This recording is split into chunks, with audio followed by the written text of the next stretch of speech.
Hi, everyone. Good morning. Thank you for joining us. We're 3 minutes behind schedule. We're waiting for the rest of the guests to join in, but two of them are here. The last guest who joined us briefly, he's engaged in a meeting, but without further ado, let us proceed. My name is Adekunle Olopade, and recently I am now the founder of a new initiative called Protect the Bald Child Initiative. Just as the name suggests, this initiative was put together to address and achieve a common goal. Um, Initially, I had put together a bit of a formal speech, wanted to use that to set the tone and introduce everybody. But because this is such a passionate initiative, I thought to myself, you know what, why not actually speak from a passion point of view? So at the end of the day, everybody who is listening can actually connect directly to the cause and understand what it is that we are doing. As I said in the intro video that I posted yesterday, 2 days ago, for most people, it seemed like I went away. But the truth of the matter is I was actually observing behind the scenes. And what I did see was a bit alarming. I'll give you a bit of a backstory.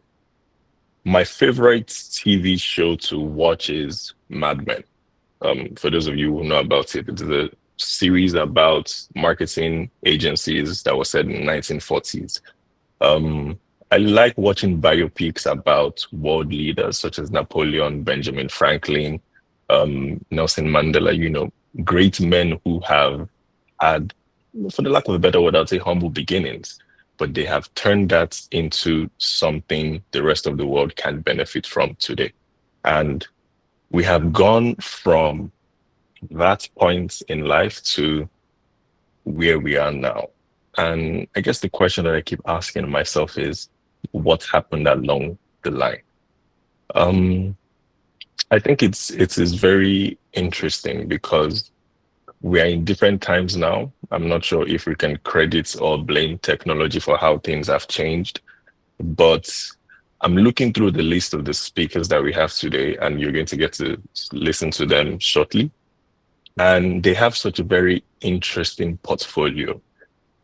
Individually, they have at least 15 years experience in their respective fields. And, I look at that and I think about when you're trying to define what a man is, would you define a man by how a man looks, how much money he has, um, the people he has impacted in his life or how he's living his current life, or just how much of a history he has behind him, how much work has he done?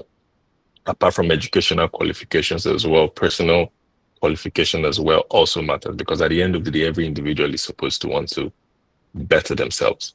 Um, we have about 60 minutes to have this conversation and we'll let our speakers go right into it. I would try not to take up a lot of your time. A bit of house rules before we dive right into it. For those of you who are here, who have sent links to your friends, for the other people who we're going to welcome, please, this is supposed to be a respectable event.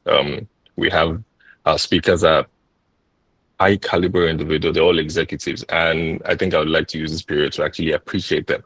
All of them actually stepped out from the meeting that they're currently supposed to have just to be here. Well, the last speaker will join us because he's currently in the meeting. And I want to say um, thank you. If you're joining in, at no point, if you're in a noisy background, please make sure that your microphone is muted all through. You don't necessarily need to show your face, so your video does not need to be turned on. If we have time, there would be the room for Q&As, and if there's any speaker you would like to ask your questions directly, please feel free. But again, that is only if we have time. Remember, this is just a 60-minute session, and our speakers are very busy. Without further ado, I'm going to go right into it. We have individuals who are the foundation of economic stability, the voice of authority, and some even have impacted in the lives of other people. Before I proceed, I'd like to mention one of our speakers, Mr. Bolaji. Adewumi, the MD and CEO of Abe Mortgage Bank, had to catch a flight this morning, so he would not be joining us. But Mr. Felix Omodayo-Owotuga, the group head of retail sales and e-business of Abe Mortgage Bank, is here in his stead. Mr. Felix would be our first speaker, and I want to tell you a little bit about Mr. Felix. So I've had the opportunity and the privilege to actually meet Mr. Felix one-on-one. And I dare say that he's one of the most passionate people that I've ever come to meet. At the time when we met, it was a time when Nigeria had better standing, and his passion for Nigeria was so profound.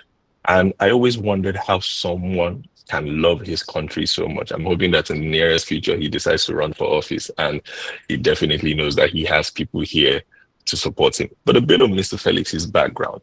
As I mentioned earlier, he's the current group head of retail and e-business sales in Abe Mortgage Bank. If you know about Abe Mortgage Bank, you know a bit about their history. If you don't, you might as well just write the name down and Google it. A lot of their digital transformation that Abe Mortgage Bank has gone through, everything, the credit will go to Mr. Felix. At the time when he joined the bank, it was a time when the bank needed digital transformation, and he took that on and made it his personal project. And what Abe Mortgage Bank has achieved today, a lot of it, especially with the digitization, the credits would go to him. Aside from that, he's an executive focused on driving customer satisfaction and the bank's digital transformation. He has been a key figure in enhancing the bank's digital offering, including leading the relaunch and elaboration of features, just like the Abe mobile app. So I'll tell you a little bit of background of Abe Mortgage Bank. Pretty simple. If you ever need a mortgage facility, that's where you need to be. And yes, there are organizations in Nigeria that actually give mortgage facilities. Abe Mortgage Bank is one of them. And thanks to Mr. Felix's innovation and digital transformation, when you download the Abe mobile app, that's something that you can do very easily. In his role, he has emphasized the strategic goal of improving the ease of transaction for customers and moving them from physical branches to digital channels.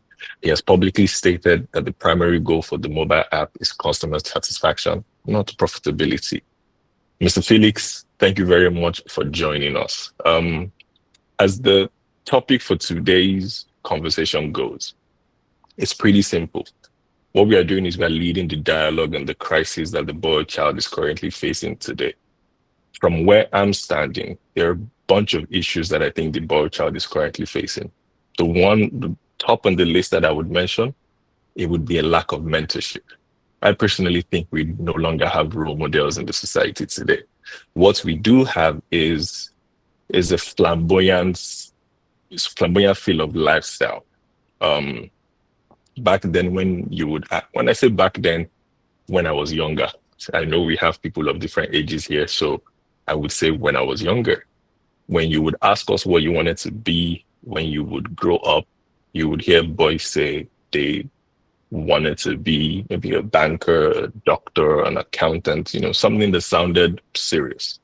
But these days, it's changed a bit. Again, I'm not sure if you're going to give credit or blame to the digital era. But, and as I mentioned earlier, I'm looking through the profiles of all our speakers here and how much they have achieved within, I'd say, a short period of time.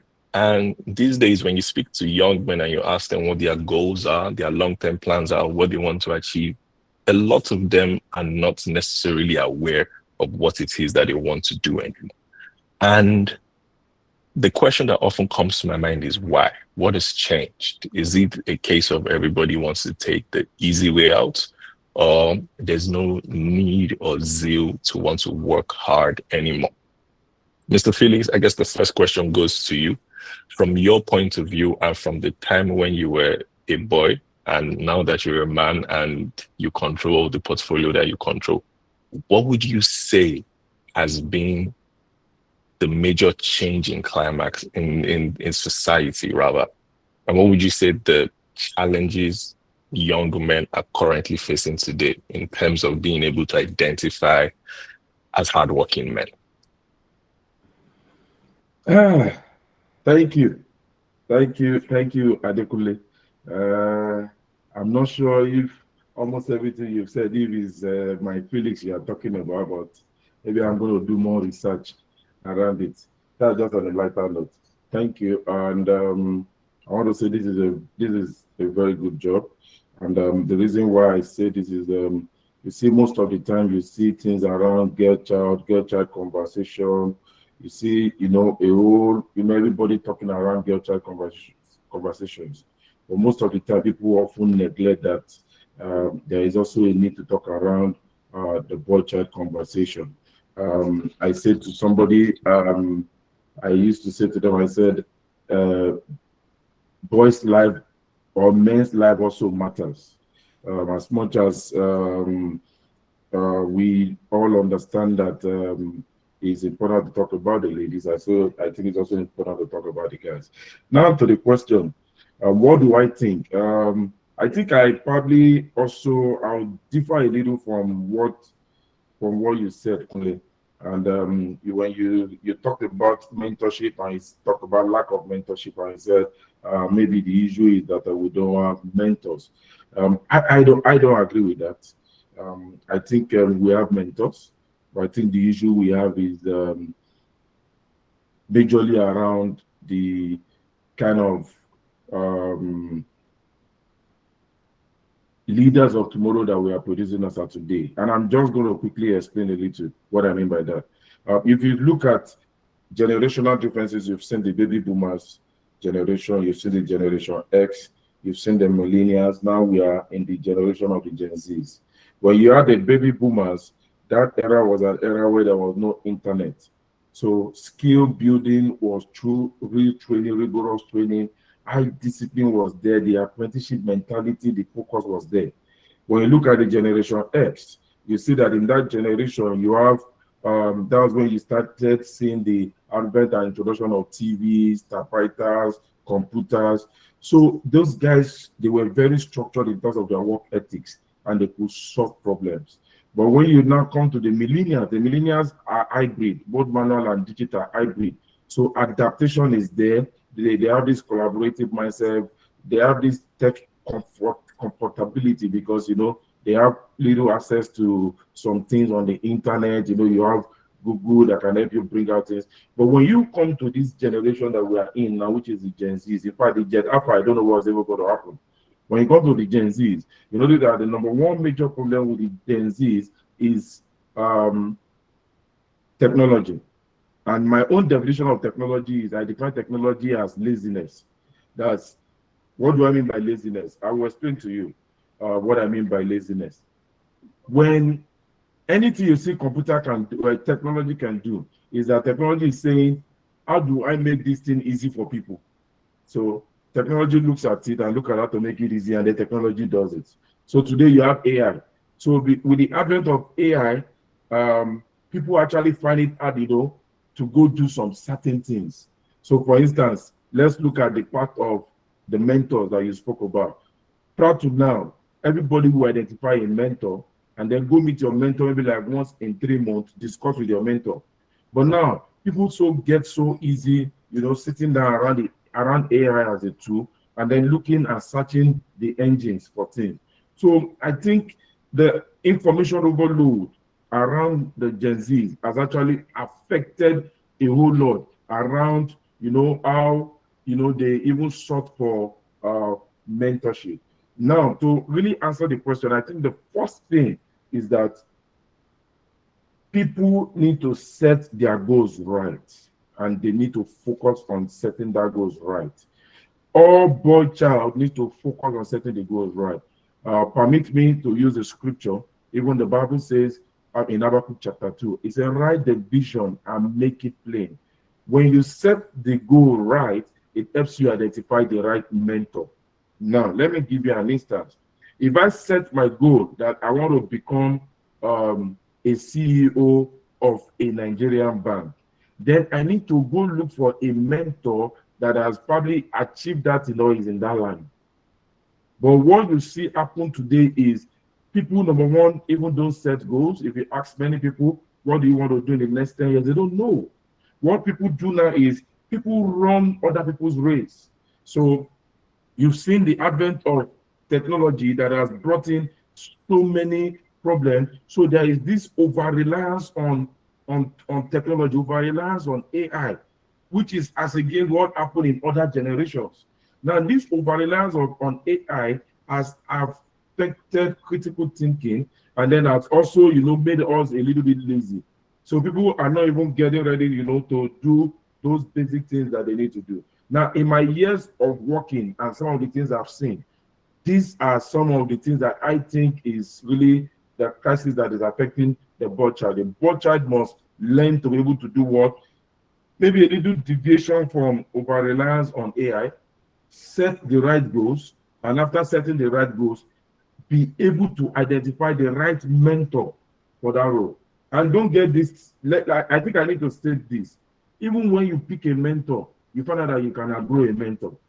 So today, I have about 2 or 3 people that I mentor, and they've only identified me because they are in the backing space and they see that, oh, I'm also in the backing space. So they feel, okay, this person can actually put them in the right path. What you see most boy child of this generation want to do, they want quick way to make money, easy access to make money. So everyone is around either trying to do gambling, internet fraud, because they want to make money easily. So we've really lost some of those things, and those are the things that I think it needs to really come back, so that at least it can begin to help the butcher. Thank you. Thank you very, very much, Mr. Felix. And I feel like for our generation and the likes of us that actually depend on AI to do a lot of things and to solve a lot of problems, you have strategically given us a jab. So, and I hear you. I do hear what you say, and I see how, yes, you're very right. Technology can make one lazy, but I think other than laziness, there has to be something. I think something else has come into play. And I do have a follow-up question for you. From your vantage point as a management executive, and as you mentioned, you have 2 people that you mentor. So I know for a fact that you are impacting in the lives of others.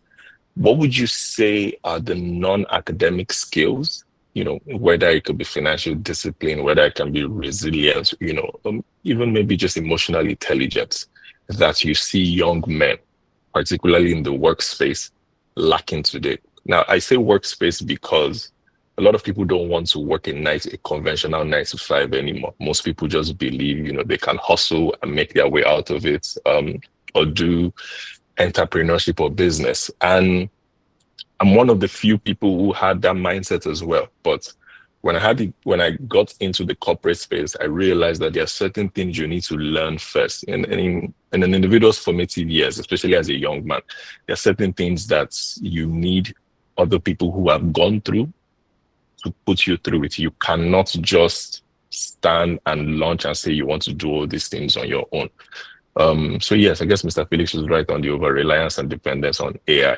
The reason why we have mentors is because they are people who are supposed to guide us and take us through the journey, especially because they've also gone through it. So, in back to the workspace, would you say that there are non-academic skills that young men need to have in today's society, but they have lost? And what actionable steps would you say can be taken to bridge this gap? Because I'm in the entertainment industry now, and it's more or less like the word I'm looking for is spontaneous. You need people with brilliant ideas. Actually, no. Almost everybody that is within the entertainment industry has brilliant ideas. The problem that they have is execution. And when I take a step back and I pay attention to these things, I realize that the reason why execution might be a bit of an issue is because that foundational skill that they're supposed to have is no longer there. So I guess my follow-up question to you would be, from your vantage point as a management executive, what non-academic skills would you say young men in today's society need? And how can we bridge? What actionable steps can we use to bridge this problem? Thank you. Okay. Thanks, Kunle. I think it's important that before I answer that question, I say that technology is not bad and using AI is not bad. In fact, it's good. It makes life easy. Um, in fact, I have an AI tool that I use in making PowerPoint. So it means that if I finish everything I want to do, I make PowerPoint in less than. So it makes work easier. But however, I think the over reliance on technology is where the issues are. Where people want to write exam and they rely on technology to do it for them. So let me give you an example of my son. There was a day I saw my son using ChatGPT to do a research of something assignment that was given to him. And I said, no, it's wrong. I said, that's why you have textbooks. So I collected the laptop from him and I said, carry your textbooks, go and do your search yourself, understand it. What AI is supposed to now do for you is after you've done the research, you've done everything, then you can then fall back to technology to have more knowledge, maybe based on what you don't have on in your textbooks. So the word there is the over-reliance, and that makes actually many of us lazy to do the job. Now, in terms of for the question that you asked, what are those skill sets? I think for me, the number one skill set is ability to identify a mentor is a skill set. Not everyone know how to even identify a mentor, and that's is going to start from you even identifying or writing down the goal of what you want to achieve in life. Now, once you are able to do that and you can identify your mentor, then you're fine. Then, number two skill set that I think people need that is different from maybe a workspace skill set is there is something they call the entrepreneurship spirit, the investor mindset. We need to start building that back. Remember when I started talking about the different generations.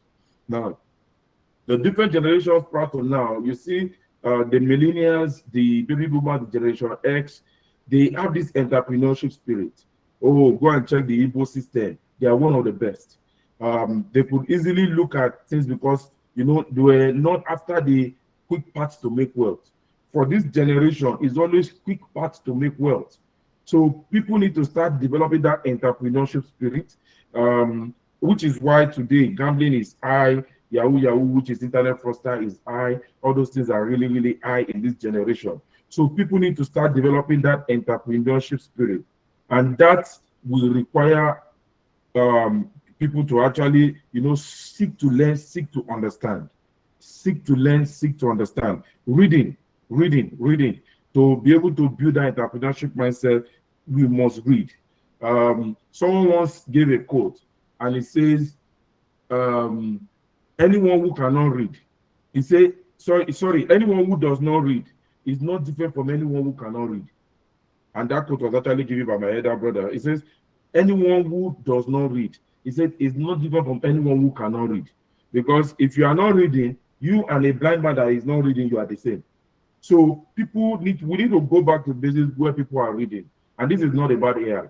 This is not about AI doing the summary. We need to read, because from reading is people's experience. Is another form of mentorship. Someone has written down a whole story around things down. When you pick the book and you read it, you are gathering experiences from people, and you are utilizing it, you know, to help yourself. Then another one that I think people need to work on. I don't know if I say the skill set, maybe not a skill set, but probably is something that I feel we need to work on is social media distractions. And it's not just only social media distraction, it's distractions generally. There is a quote that says, anything that cannot add value to you is eroding value. Now, for every man, anything that is not adding value to you is eroding value. So anything that is not adding to you is removing from you. Now, you see many people go to social media. Social media is not bad, and people should not get me wrong. I go to social media. But the time when people are to get too much distracted by social media activities, you find out that they are losing time. And time is one thing that when you lose, you cannot regain. So we need to really work on social media distractions. We need to focus on the goals. And a major tool, like I've talked about goals, time without number, why doing this interaction is one major tool is ability to set realistic goals and ability to follow through on the goals. I used to have, there is an app I downloaded online. I call that app is called Vision Board. Now, what Vision Board helps me to do is, sorry, I'm not selling the app. I'm just, using it to give an illustration.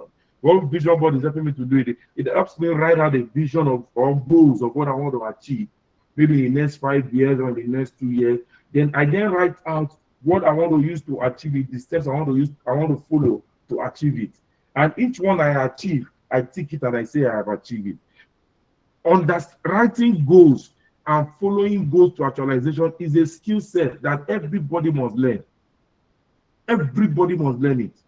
Today, when you do interviews for young men as of today, when you ask them, where do you see yourself in the next 5 years or 10 years? People really don't know. And you don't know because you've not written down any realistic steps. So it's one thing that everybody needs to do or need to learn. And finally, just to cap this off, is discipline. Discipline. The young men of today, I wouldn't say they are not that disciplined, but you cannot compare the discipline level with the discipline level of the millennials, of the Gen X, of the baby boomers. Discipline. You come to workplace, even the discipline level is not there. For instance, let me give you an example. Guys of nowadays want to work from home. It doesn't mean that it erodes discipline, but not everybody can concentrate working from home. Guys of nowadays are demanding for high pay, even when they've not even shown the value. So it's not really like it's also bad to ask for high pay, but it's their discipline level, it's the discipline level there. Once you have that discipline level there and you have that accountability skills, I think the boy child of today will grow up to become the future leader of tomorrow. Thank you. Thank you very much, Mr. Felix. That was indeed very, very powerful. I was actually taking notes as you were speaking, and I actually do agree with you.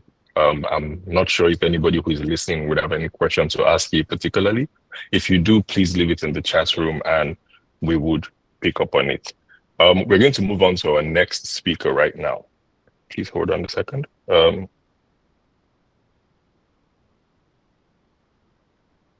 We're going to be moving to our next speaker right now. He just came in. So we are going to, he just came in and he just texted me that he also has to leave. So very briefly, we're just going to take him. His name is Mr. Tope Oshunkeye. Mr. Tope Oshunkeye is the head of marketing MultiChoice Africa. So how do I put it now? For most of you who have DSTV, most of you who have GoTV, for all the marketing initiatives that you've seen MultiChoice go through, the brains behind it is Mr. Tope Oshunkeye. Mr. Tope Oshunkeye, not only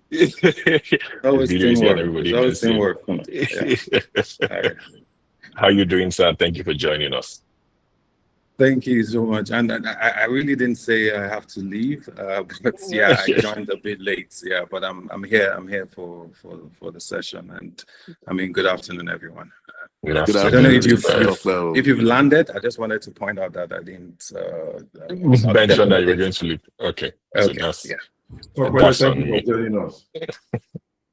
All right, thank you so much. I mean, I see a lot of familiar names and faces and people that we've worked and interacted previously. And I think, Adekunle, thanks a lot for the opportunity as well. You've always shone bright right from when you were in the house, and lovely, and what a day to talk about the boy-child crisis in today's society. And I thought it was quite interesting because I've been listening to a lot around that subject, and happy to be here. I mean, we were also once boys. We're still boys in some circles, and in some way to people, friends, and also men to many people. But I mean, it also gladdens me because I'm also a father of 2 boys myself, who are inching closer to the teenage years. So it's also very, very important. And I think when you shared this with me, and what I thought about was the days when downfall buses, or when you go to Jibo in Lagos and you see the young shall grow and all of that graphics, and and it just reminded me of as treat and true as that is, we forget that even though the young should grow, they also need a bit of guidance to be able to do that. And that cuts across, even if you're running a business or whatever it is you're doing, it does, it would grow, but it does really need guidance and certain principles. And I think that's why, this conversation is important. And I think people have had it in different ways. People have had absentee fathers. People have had even fathers that are present, but just because of the nature of work, are not really able to support and be that male influence. I think it also really does count, and when you have a male influence or not, because what it means is you are experimenting, trying things, learning, potentially taking shortcuts. But I think we all just need to go back to the source, to the very beginning, to tap into that root of when, I think honor, dignity, integrity, when we're rooted in the things that matter, the community and stuff. And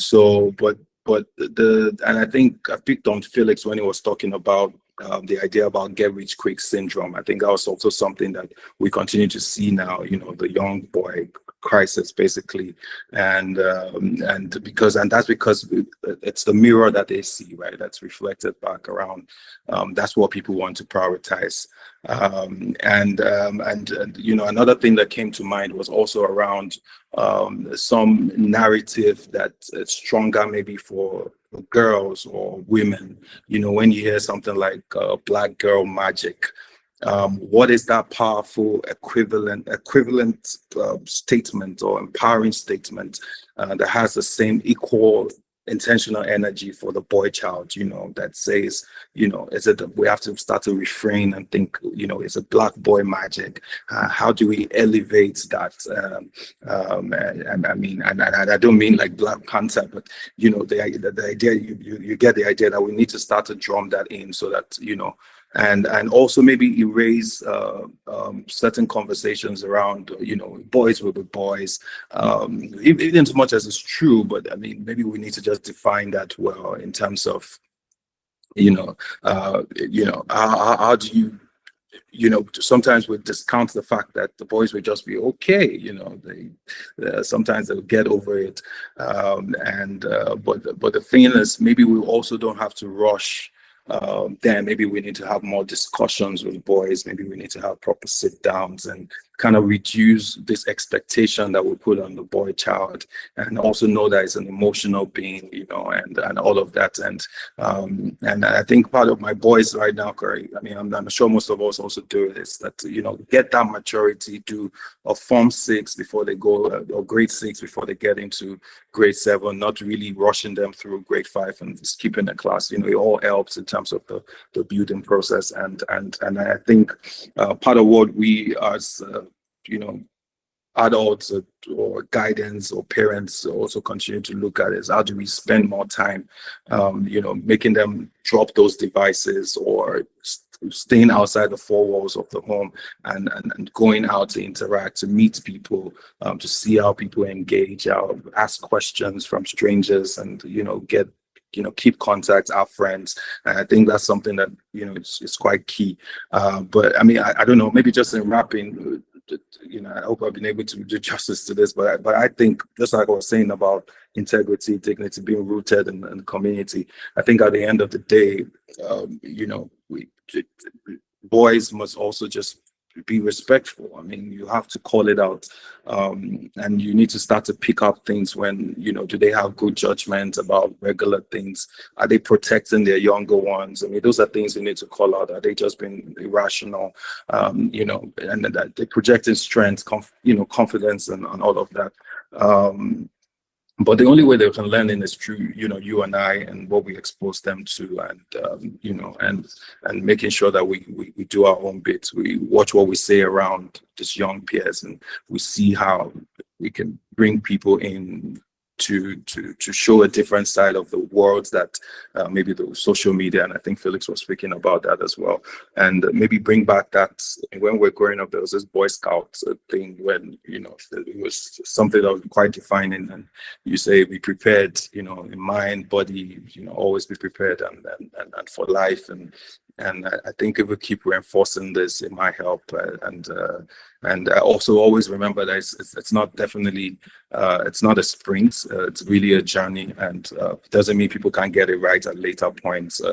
But it's critical that all of these ingredients come together as a whole. I think that's really my understanding of this whole boy-child crisis and how we can do as a community, as a team, to show the leadership as much as possible. Thank you. Adekunle, over to you. Thank you very much, Mr. Tope. And I want to say something. You know, your speech is very inspiring and made me realize something, particularly with your profession. So I want to say this to everybody who is listening.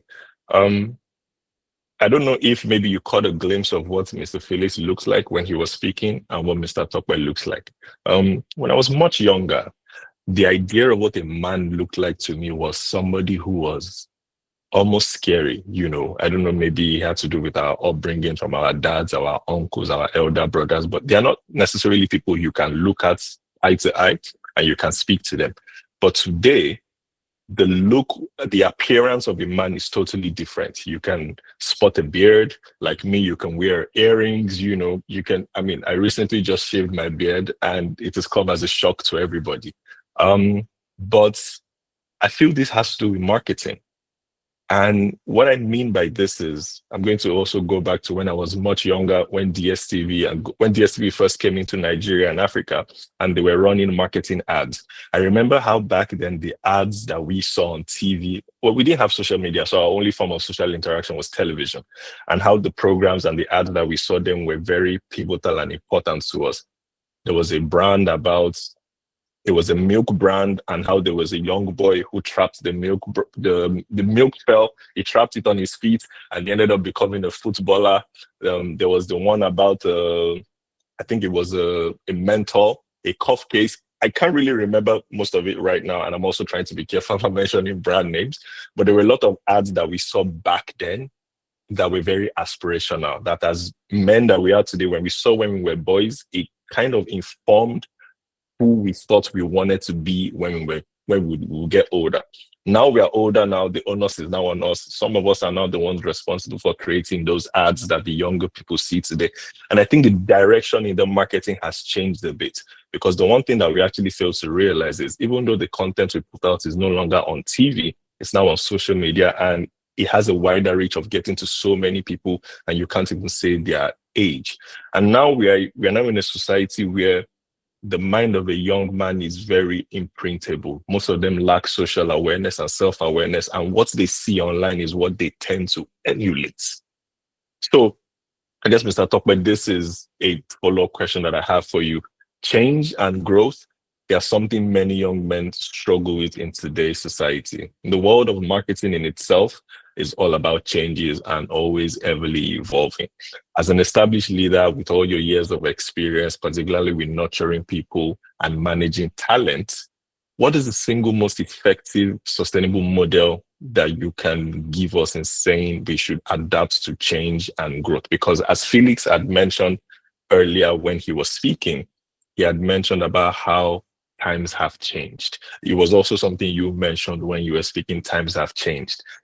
And unfortunately, there's nothing we can do about it. Times will always change. But some of us are in a position where we can dictate how the information that is being consumed, either it's on TV or it's on socials, can be changed, especially for the mind of a young man who is not necessarily formed. So from your experience and from your expertise, how can marketing help address that change, and how can it help the young men in their formative and growth years? Thank you. Yeah, thanks a lot for that. I mean, I think good attention. And I'm not sure if there's one simple answer response to how, changing world, how everything's evolved. But I think probably your last statement really speaks to how can communications and brand or, help to define it. And, people, but back then we would have campaigns maybe against smoking, maybe against environmental degradation. Maybe it's time to start to pick up those socially conscious campaigns as well to kind of not just focusing on just the girl child and empowerment. And I mean, I was watching TV as well yesterday around the bill, is it the reserve bill and the House of Reps to increase women representation and all of that. And maybe we need to get to that point where we're driving that socially conscious awareness around how these leaders of tomorrow really matter and the decisions that they make now really impact them. Maybe screen time, but I know, and that's why parents also mustn't be in silos, because you must continue to exchange ideas with fellow, friends or acquaintances or whoever on how the best way in which you can continue to do that. But I think critical in terms of a changing world of how talents must continue to sustain themselves will really be, I think it's really up to us. Do you want to play long game, or you just want to be a flash, and I think playing the long game comes with, we know all the tenets that I don't have to really repeat, but your output tomorrow or today has to be better than last week. And I think that really goes without saying, and that everyone must continue to search deep within themselves in terms of how you can bring the best value to whatever you're doing. But ultimately, there are roles that comms can play to take that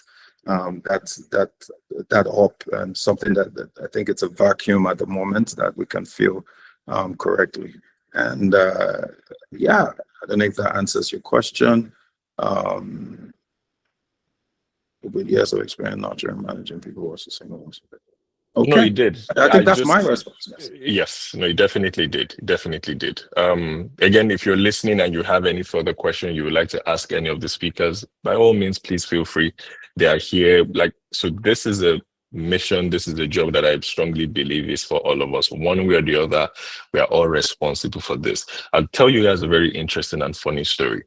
I've had this idea for months now. It has been a plaguing experience. I'm not sure how to explain it, but so much so I've had sleepless nights just trying to figure it out. And when it eventually came to me, it's been work all through. I even left social media, regardless of the experience that I had, just to focus on this. And I'll tell you a funny story. This almost wouldn't have happened. And I'm saying this because I can imagine how many young men have ideas, how many young men are passionate about certain things, how many young men believe that if they simply just allow themselves to do certain things, they would be able to achieve the results. And you know what the truth of the matter is? Most of the time, they're the only one that ever really gets to see the results. You're the only one that knows where you are going to.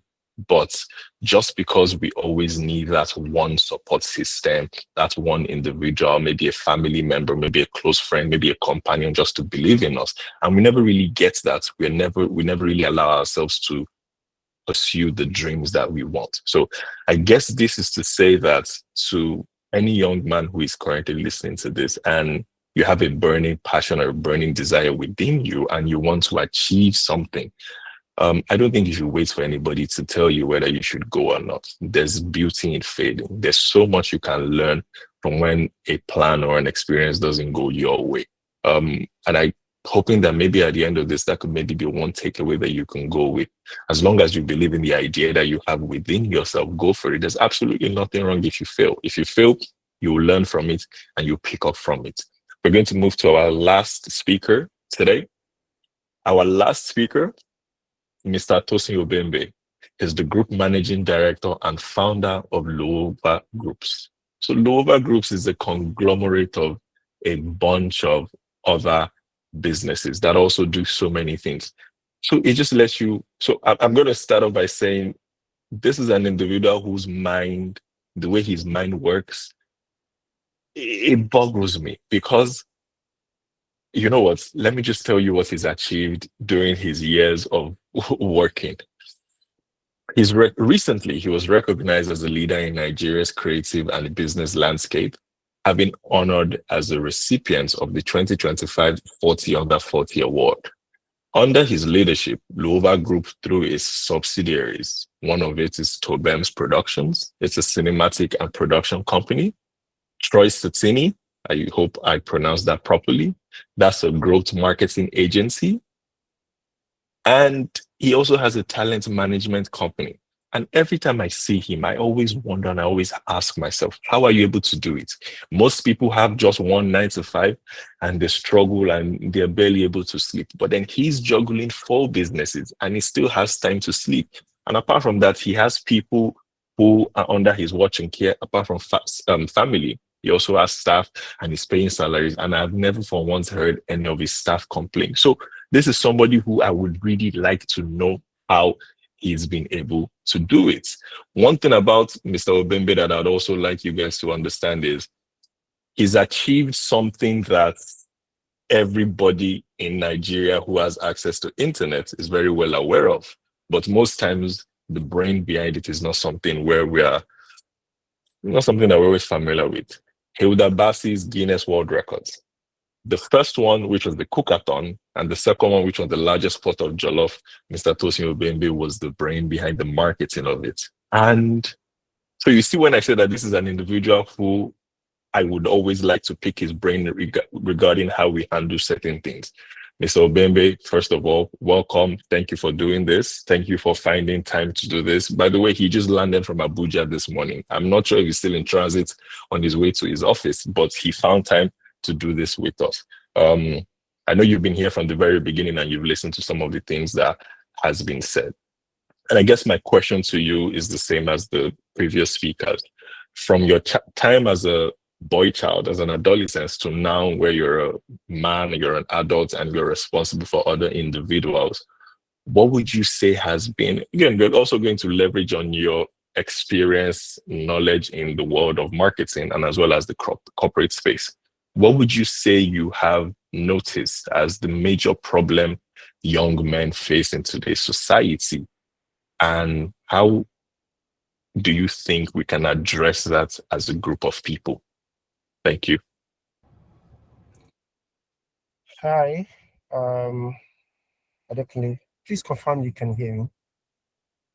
Yes, I can hear you loud and clear. Thank you. Thank you for this opportunity. I believe everybody else still can hear me. Thanks for that introduction. As regards the, let me make a correction. There was a bunch of amazing people that worked on the Udabasi campaign. I was just a show director, of course, covering a lot of angles, but I don't want to take away from, Nene was in charge of PR, there is Gibbs, a lot of amazing people. So it was a project that correction duly noted, sir. Thank you. Thank you. Okay, so let's go right into it. So I think I just want to quickly say something about what our first speaker, that's Felix, if I'm correct, said, right? Our first speaker is yes, Felix. Okay.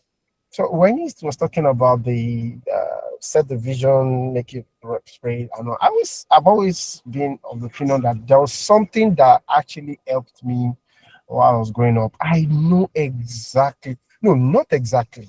I know where I want to be. I know what I want to be doing.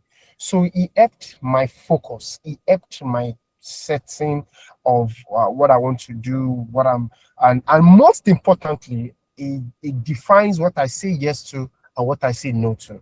I always tell myself, like, there was an opportunity earlier in the years when, to be honest, I was just 2 years, and I got this amazing opportunity to work somewhere, and the money was so attractive. And trust me, I tell everybody, they say it's not easy to negotiate when you're hungry, but I think I did mine back then, and it was easy for me. And it was because I had my focus set clearly, and it was what was helping me to say yes, to say no, to agree, and to decide what I'm going to be part of. So in this day right now, the problem with what I can say is I won't say the problem is like the second speaker, Mr. Tope said too. Times have changed. I totally agree. So I always tell everybody that how will the boy child of nowadays, how would they understand that there was a time in this country that we don't have mobile phone? In fact, landline itself, you have to find, I mean, you probably have to go to some places to get it. Now, you see, those times, maybe those times there was what not shaped us to be able to think. There were what the actual human relationship shaped who we have become today. But today, right now, we have screens dictating what's influencing the boy child today. So and from the point of what people are consuming, I think first speaker spoke about that too, social media, and I think Tope too spoke about it. I think brands and content creator right now, the way they can help right now, they need to prioritize authenticity over aesthetics. The things that they showcase, even the media itself, the celebration of real achievements versus the show off. So all these things are what matters right now, and if everybody that have opportunity to have a platform to showcase and correct, it will actually help everybody to right to the boy child growing up right now to know what's right. Another thing I would say is that media platforms should deliberately right now elevate positive male storytelling. That means showcasing men who lead with empathy, who collaborate, who show responsibility, who fail and rise again. You see, these things are very important. When you the first speaker spoke about mentorship. Let me tell you, I have two mentors, Pastor Sam Adeyemi and Richard Branson. Now, I tell everybody, I modeled my business after Richard Branson, and Mr. Branson has just one thing. There are two important buttons in life. Sorry. There are two important buttons in life, which is the edit button and the undo button. There is nothing is cast in stone. Don't have the mindset of this is how it is done. You are supposed to. There's nothing. There's so much that you are supposed to. Yes, I agree with the person. And then when you get into the field, you open up your mind, have an analytical mindset to analyze it, and then decide, okay, I want to do this, and the most important, I think I will. The last thing I'm going to say here is one thing I did growing up, which I didn't know that was what I was doing then. It's now that I'm able to put a name to it, which is, for every business we do SWOT analysis, and when we do SWOT analysis, it helps us to help us to know what the weakness of a business, the strength of a business, and most of the time, business analysts know that when you do a SWOT analysis and you get it right, and you're very truthful to yourself, and you're not lying, your business is on the path of getting it right. But the question is, do we do SWOT analysis for ourselves as an individual? Let's think about that. So that's what I did while I was growing up, but I didn't know that I was doing that at that time. I know my weakness very well. I know my strengths very well. I know what my opportunities are. I know what my threats are. And I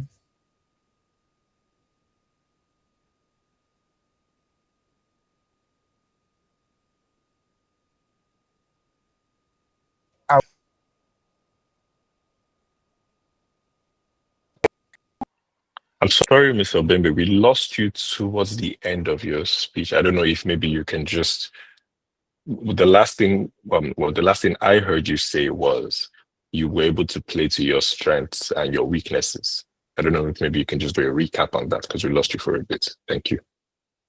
Oh, sorry. I was talking about the application of what is now called SWOT analysis. As I was doing then, I basically understand myself. I didn't have a a fake or a bogus or unreal imagination of myself. I understand myself. I know my strengths, my weakness. I understand what I want to do, which goes back to what we started with, the focus and the vision. And that's how I was moving through life. And most of the times when yes, let me use the opportunity to say I've just something that I spoke about Adekunle, about ideas. Like a lot of people have everybody in the creative space in the entertainment space have ideas, but execution is a problem. Do you know that there are some people who that execution is just their strength? They don't have any idea, but if you have an idea and you drop it on their table, you can literally go and sleep.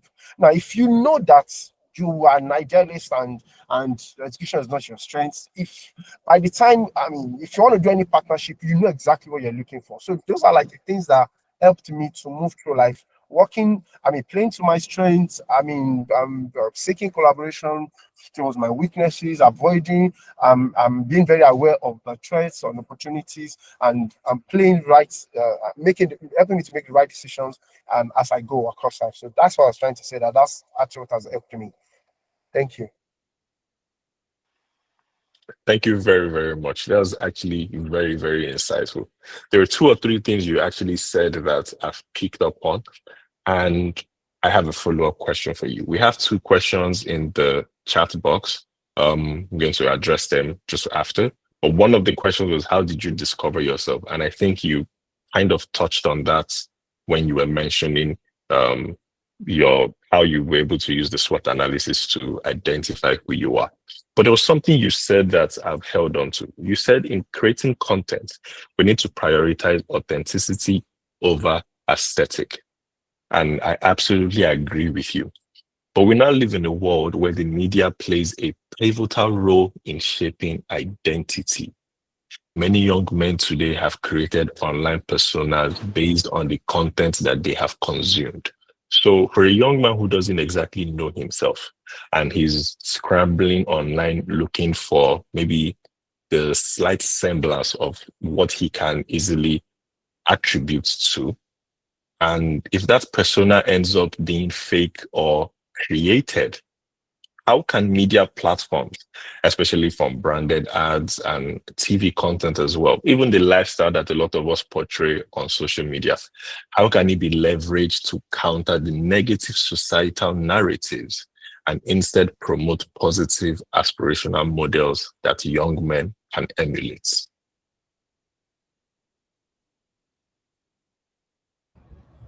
Thank you very much, Adekunle. I kind of like touch about that when I was talking about content creators and all. So let me put it this way: media, whether entertainment, advertising, or social platform, has become one of the strongest forces behind defining identity, aspirations, and behavior. But this influence can be redirected. It can be redirected positively if we become more intentional about stories we create and amplify.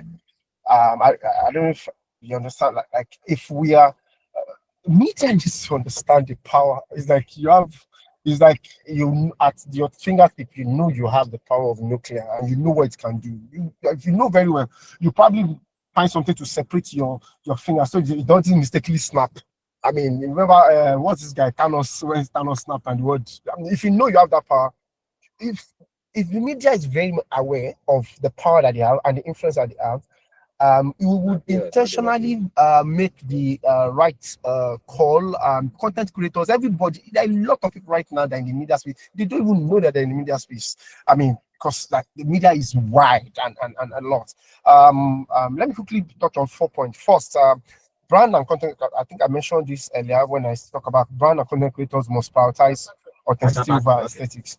Many of harmful pressures young men face are hypermasculinity, quick wealth fantasies, toxic comparisons. These are strengthened by content that rewards the loudest, flashiest lifestyle. I think this you can totally relate to, because it's not social media where everybody, like, you just see somebody driving G-Wagon, you don't want to think about what you're going to do. in life, or how you want to get there. You just want to drive a G-Wagon too. So this flashy lifestyle that the media actually projects more than any other thing is actually not helping. We need more. We need media narratives that celebrates real achievements, emotional intelligence, discipline, creativity, community impact. When young men consistently see relatable role models instead of exaggerated personas, like the first speaker spoke about, their sense of identity stabilizes. I think, that's first thing I said. The second thing I would say is the media platform should deliberately elevate positive. I already touched on that. Showcasing men who lead with empathy, who collaborate, who show responsibility, who fall and rise again, and add value to society without compromising integrity. Representation creates aspiration. Once the media normalizes balance, healthy masculinity, young male will mirror it. There is a lot of power in the media. The media wields a lot of power in this because, again, let me quickly say something with the power of media. Now, back then, if we that's this thing I tell everybody, there's a way children will play from evening. We can play till 9 p.m., 10 p.m. at times. So our parents will be the ones to come and call us in. Right there and then we are sharing, we are talking, we are saying, but nowadays everybody is feeding from that media space. I'm not like to you. I mean, some people are picking the positive, and even the positives goes back to what bringing did you do you have? What are you what are you what are you what are you? He helps you to pick what you're picking, whatever from a lot of other things happening in the media space. The third thing I said, advertising must shift from aspirational fantasy to aspirational responsibility. Brands have the power to subtly reshape cultural expectations by showing men as supportive partners, thoughtful leaders, emotionally aware members of society.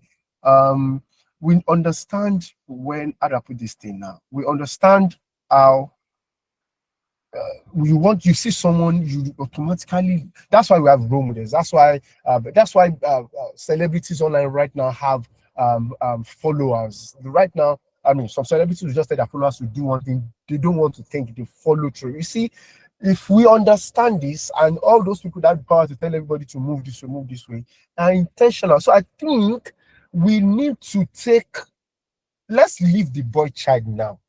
Let us go to the source of where they are feeding from.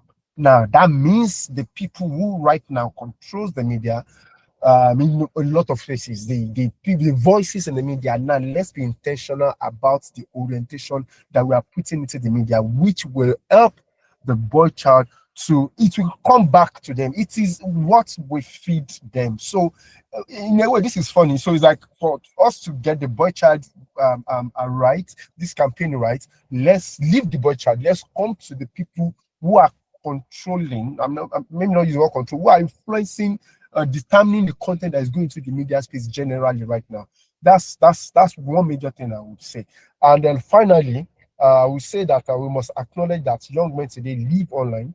Like I said, so interventions must meet them where they already are. Social media algorithms should be used intentionally to recommend mentorship, connect, skill building stories, mental health narratives, an example of young men choosing character over chaos.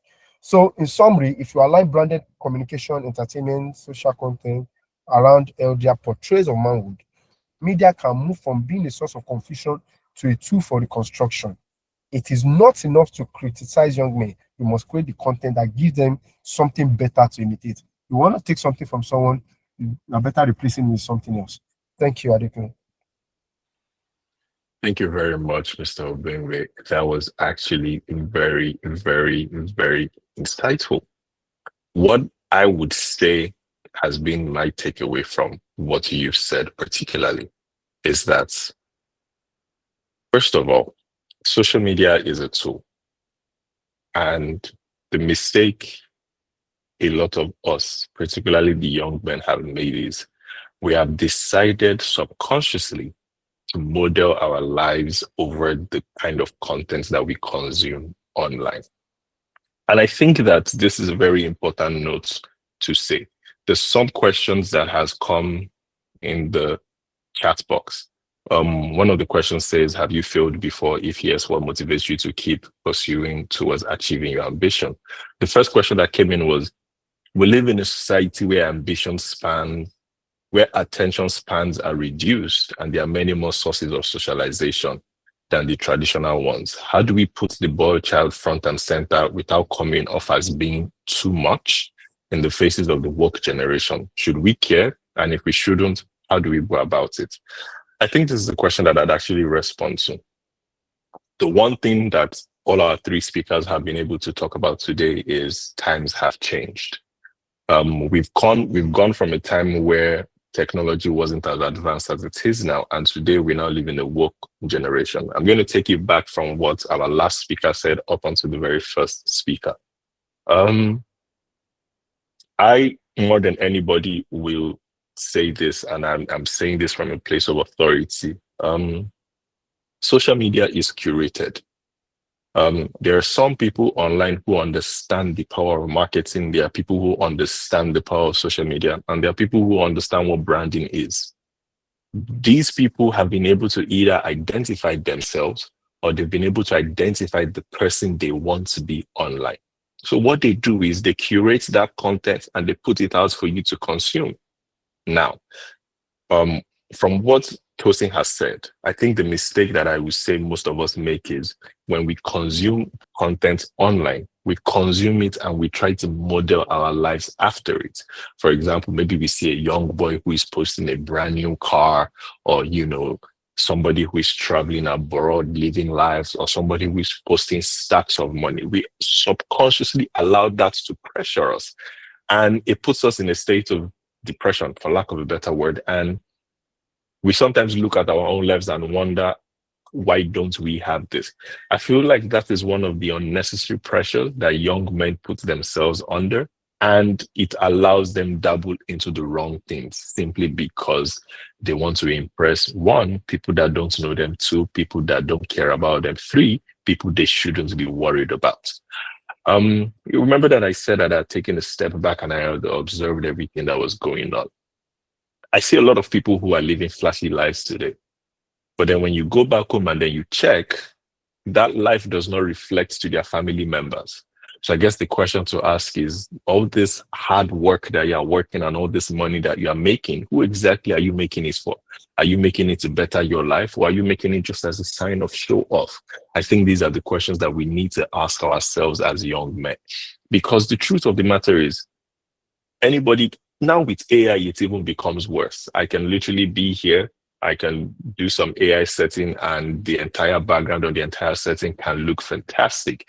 And a young man who sees that, who probably likes the content that I put out, who maybe likes some of the things that I do and wants to emulate me, would see that and put himself under unnecessary pressure.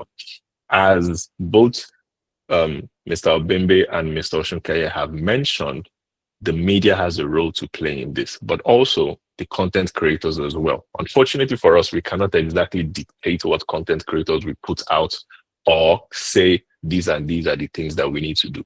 But first, as individuals, the one thing that we need to do is to be able to know ourselves first. One of the things Mr. Obembe said was when he was younger, he conducted a SWOT analysis. He knew what his strengths were, he knew what his weaknesses were, and he played into it.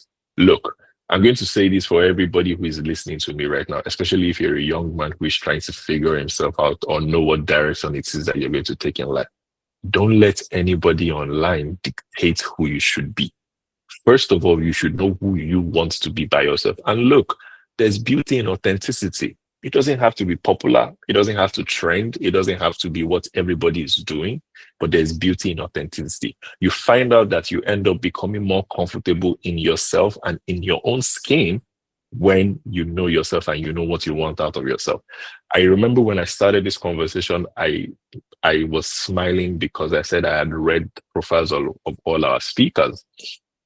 These are men that you would want to see, and when you meet them, you would want to hear from them because they have a proven track record of how much they've done. You can literally tell and say that, yes, these are the kind of men that I would want to listen from, or these are the men that I want connections from, or these are the men that can open rooms and doors for me.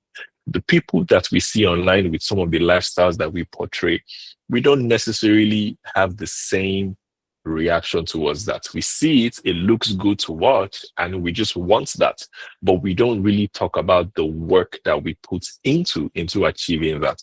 Now, when you think about some of the lifestyle that is being portrayed, and you inquire regarding how it is being done, it's not all positive and it's not all stress-free. But then there was something the very first speaker said, and he mentioned about discipline. That's in the workspace, well, his workspace, you have young people who demand for a pay higher than their experience. And while I can understand that, I think we also need to realize that in life, the one thing that we need to go through is process. There is a curve and we are supposed to go this way. The idea of going this way and going like this and getting to the top, you're going to fall. And that fall is going to be a massive drop. Now, when people at some point get to the top, if you don't have the required skill sets to be able to sustain yourself at the top and you drop, you're going to be there for a while. And I think that is what the overconsumption of content that we see on the internet today has created. A lot of my friends are in the entertainment industry. A lot of my friends are in the lifestyle business. And I also have friends who know absolutely nothing about what's going on.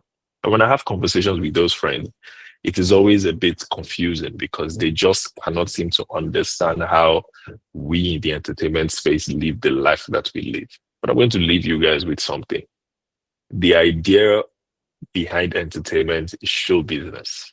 Literally, the business isn't showing. So people have to show certain things that they believe people need. Not everything they show is false, but also not everything that they show is necessarily true. And I say this to say that, again, don't put yourself under unnecessary pressure because you're trying to achieve something that is not even in your path. It's the one thing every individual needs to do, especially every young man. And I said this earlier, but I'm going to repeat it again. You need to be able to identify and you need to be able to know yourself. Now, it might not be something that will happen in a day. It might not be something that will happen in a week. It might not be something that will happen in a month. I mentioned that I had this idea for months, but it never really did come together. And at the time when it came together, I only had a matter of weeks before I could make this happen. Give yourself time. If you find out that you're spending too much time on social media and the things that you're consuming on social media are leaving you in a rather sad and depressed state, I would advise that you stop spending so much time on social media. The first speaker did say we need to start writing our goals down, and also we need to start reading. One thing that is common that all the speakers said was they appreciated the time before the era of digitalization. So maybe while being in a digital era has some positives, it also has negatives that have a more damaging effect. So I think maybe what we need to do is take a step back, reevaluate our lives, write out our goals, figure out what our strengths are.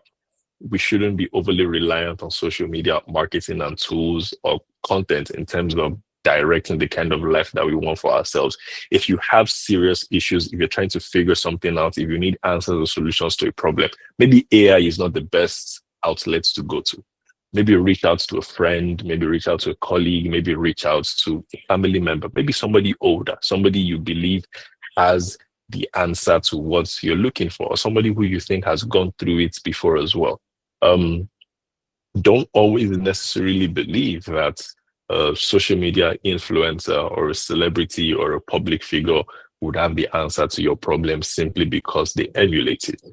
Celebrities, influencers, social media, popular figures, they're also individuals as well. And just like you, some of them don't always have the answer. But because the business isn't showing, the show must go on. This conversation is not a conversation that we can get to the bottom of the crisis today, but as the topic for today's engagement leads, it is leading the dialogue into the boy child crisis. I think with the speakers that we've had today, we've been able to highlight certain things and we've been able to speak on them. In the coming months, I do believe that a whole lot is about to happen, a whole lot is about to change. I do believe that there's a force and there's a movement coming. The boy child has been neglected for far too long. And I think now is the time for us to take on that conversation. This is definitely not something that I can do by myself. And when the time is right, we would ask for volunteers. And we would ask for partners as well. Today, we were only able to speak with 3 people. Tomorrow, it might be 10. Next tomorrow, it might be 100. But the idea of the Protect the Boy Child initiative is to gather as many positive-minded, influential role models that we have in society today and make them the forerunners of people that young men are able to see, they're able to maybe idolize and want to live their life after. We have a society currently in a declining and in a rotting stage. And I think we're at a point in life now where the onus is on us to actually be responsible for the change that we need. I do not believe that it is something that can be solved in a day or in the snap of a finger. But I believe that if we can all agree and say, you know what, this is a problem that we really need to address, just that unity, that coming together, it would do a whole lot of good. Thank you very much for being a part of today's event. We had 60 minutes. We started 3 minutes just after 11, and we are ending 18 minutes after 12. Just a few extra minutes, but I'd like to think that all the speakers who came on board today, one way or the other, have been able to impact in the lives of everybody who listened. This is definitely the first of its kind. This is definitely just the beginning. I cannot say that, we're just going to take a step back. No, the problem is actually a lot. The decay is actually a lot. And this is the time for us to actually address all of this. My name is Adekunle Olopade. Very first speaker was Mr. Felix Omodayo-Owotuga, the group head, retail and e-business Abbey Mortgage Bank. The second speaker was Mr. Tope Oshunkeye, the head of marketing MultiChoice West Africa. And the last speaker was Mr. Tosin Obembe, GMD and MD of Luova Group of companies. I do hope that in the coming weeks, in the coming months, in the coming days, we would all be able to come together and unite for a common good. I hope I have not taken so much of your time. It's a Wednesday. We are just reaching afternoon, and I'm pretty sure everybody has other busy, important, and amazing things to do. Thank you for spending your morning / few minutes of your afternoon with me and with the rest of the speakers. I do wish you a very wonderful rest of the day. Please spread the word. Please tell your friends that there's a new movement in town. Protect the Boy Child initiative is here to solve a major crisis in today's society. Thank you very much. And yes, happy International Men's Day to everybody. Have a wonderful rest of the day.